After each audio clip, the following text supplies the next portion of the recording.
পতাকার 5 রং। কবি সুকান্ত আচার্য। বলো তো দেখি, পতাকায় মোদের কয়টি রং আছে? শিক্ষক এসে শুধালেন হেসে দ্বিতীয় শ্রেণীর কাছে। একসাথে মিলে সব ছেলে বলে চিৎকার করে জোরে, 3টি বর্ণ রয়েছে রাঙানো জাতীয় পতাকা জুড়ে।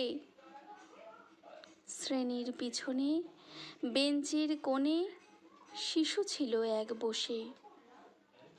মাঝে 5 রং আছে, বলল সে মৃদু ভাষে। কথা তার শুনে বাকি শিশুগণে হেসে খায় লুটোপুটি।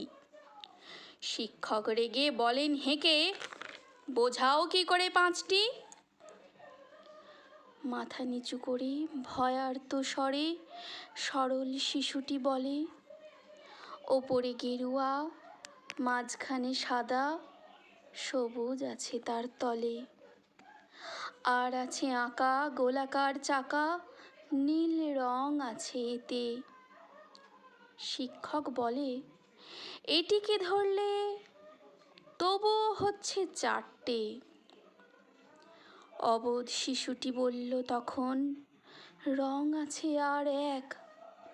লাল লাল ছোপ দাগ দেখা যায় ওই পতাকার মাঝে। বাবাকে যখন আনলে ওরা কফিনের ঢাকা খুলে, জড়ানো রয়েছে দেহখানা তার পতাকা আর ফুলে।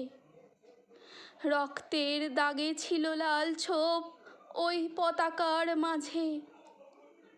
এই নিয়ে মোট হলো 5টি, এবার তো ঠিক আছে।